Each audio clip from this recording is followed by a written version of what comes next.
ඔයාලා හැමෝම නවෝදා simple living YouTube channel එකට ගොඩක් ආදරෙන් පිළිගන්නවා. අද අරගෙන ආවේ වෙනස්ම විදිහේ වීඩියෝ එකක්. ඉතින් මේ වීඩියෝ එකේ තියෙන්නේ ඔයාලට ගෙදරදිම කරන්න පුළුවන් සොයන් රැකියාවක්, ඒ වගේම ඔයාලට ආසාවට කරනවා නම් කරන්න පුළුවන් දෙයක්. ඒ තමයි කුකුල් පැටව කොහොමද අපි ගෙදරදිම කිකිලියොන්ගෙන් රක්කන්න නැතුව කොහොමද කුකුල් පැටව අරගන්නේ. ඒ දේ තමයි අද මම ඔයාලට මේ වීඩියෝ එකෙන් අරගෙන ඇවිල්ලා තියෙන්නේ. ඉතින් මේ තමයි අපේ ගෙදර තියෙන පොඩි කුකුල් කූඩුව. ඉතින් මේ කුකුල් කූඩුවේ ඉන්නේ මෙන්න මේ 3 දෙනා. ගොඩාක් නැහැ, ওই 3 දෙනා තමයි ඉන්නේ. ඉතින් ඇත්තට මේ 3 දෙනා අරගෙන ආවේ හස්බන්ඩ් ආසාවට තමයි අරගෙන ආවේ. මෙයාලා සාමාන්‍යයෙන් අපි ගම්වල දකින ගම් කුකුලෝ ඒ වගේ ලොකු නැහැ, ප්‍රමාණයෙන් පොඩි. මෙයාලා බෙන් 10 කියන වර්ගේ. මෙයාලා ඉතින් හරි ලස්සනයි, හුරු බුහුටි පෙනුමක් තමයි තියෙන්නේ. ඉතින් හස්බන්ඩ්ට ඕන වුණා මෙයාලා ඇති කරලා බලන්න. ඉතින් ආසාවට තමයි අරගෙන ආවේ. ඔය තියෙන බිත්තරේකුත් දාලා. ඉතින් මේ බිත්තරත් සාමාන්‍යයෙන් අපි දකින ගම් කුකුල් බිත්තර වගේ ලොකු නැහැ, ප්‍රමාණයෙන් පොඩි. මොකද මේ සතුත් පොඩි, ඒ හින්දා ඒ බිත්තරත් පොඩි. ඉතින් මේ බිත්තරත් කෑමට ගන්නත් පුළුවන්. ඉතින් අපි නම් මේ 3 දෙනා ගෙනාවේ ඇත්තටම පැටව් අරගෙන බලන්න.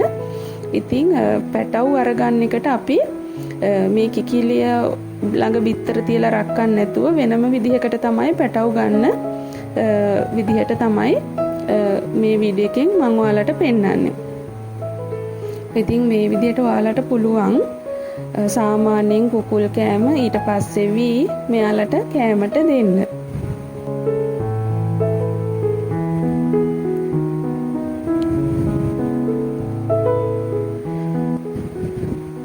මේ තමයි කුකුලා.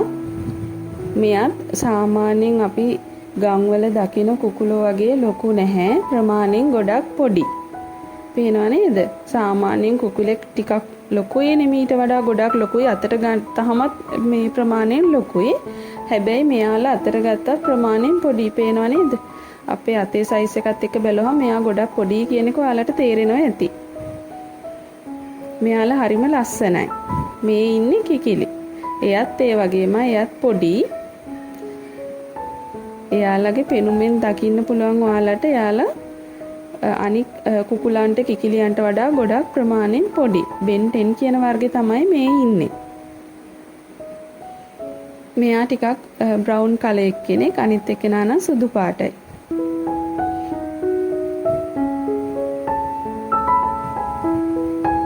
ඉතින් අද ඔයාලට මම පෙන්නන්නම් කොහොමද අපි මෙයාලගේ බිත්තර, එහෙම නැත්නම් ගම් කුකුළු බිත්තර කිකිලියන්ගෙන් රක්කවන්නේ නැතුව කොහොමද අපි පැටව ගන්න කියලා. මෙන්න මේ මැෂින් එකට අපි කියන්නේ එක් ඉන්කියුබේටර් කියලා. ඉතින් මෙන්න මේ මැෂින් එකෙන් තමයි අපි කුකුල් පැටව වෙනම කෘත්‍රිමව රක්කලා පැටව ගන්නෙ. ඉතින් මේ මැෂින් එකේ වර්ග දෙකක් තියෙනවා, ඔටෝ මැනුවල් කියලා. ඔයාලා මේ දකින මැෂින් එක නම් ඔටෝ මැනුවල් කියන දෙකේ වෙනස තමයි සාමාන්‍යයෙන් කුකුල් බිත්තර අපි මැනුවල් මැෂින් එක තිබ්බොත් පැය දෙකකින් දෙකට වගේ බිත්තරේ හරවන්න ඕන. හැබැයි ඔටෝ එකේදී අපි අතින් හරවන්න ඕනේ නැහැ. ඔටෝ මේ මැෂින් එකෙන් ටයිමින් සෙට් කරාම පැය 5න් 5ට වගේ ඔටෝ බිත්තර ටික හැරවෙනවා. මොකද බිත්තර හැරෙව්වේ නැත්තම් කුකුල් පැටියා බිත්තර කටුවට ඇලෙන්න පුළුවන්. ඒක හින්දා තමයි අපි බිත්තර හරවන්න ඕන. ඔයාලා මේ දකින්නේ දැන් මේ මැෂින් එකේ ඇතුළ.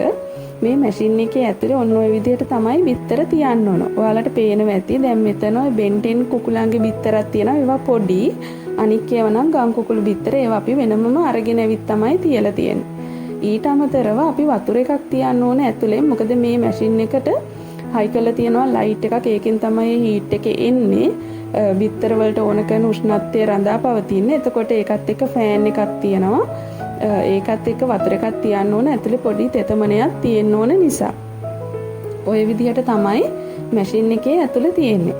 ඉතින් සාමාන්‍යයෙන් දවස් 18ක් 19ක් වගේ යනකොට බිත්තර කටු පුපුරලා පැටව් එළියට එනවා. ওই විදිහට අපි ලකුණක් දාලා තමයි බිත්තරවල තියන්නේ. එතකොට අපිට බලා ගන්න පුළුවන් බිත්තර හැරවිලා තියෙන්නේ කොහොමද කියලා. හැබැයි කරන්ට් එක ගියොත් එහෙම අපිට කරන්න පුළුවන් මේ පියන ඇරලා මෙන්න මේ වතුර එක එළියෙන් තියන්න. ඊට පස්සේ ආයේ කරන්ට් එක ආවහම වතුර එක ඇතුලෙන් තියන්න පුළුවන්. ඉතින් දවස් 18ක් 19ක් ගියාට පස්සේ මෙන්න මේ වගේ ලස්සන කුකුල් පැටව ටිකක් ඔයාලටත් ගන්න පුළුවන්. මං හිතනවා ඔයාලට මේ වීඩියෝ එක ගොඩක් ප්‍රයෝජනවත් වෙන්න ඇති කියලා.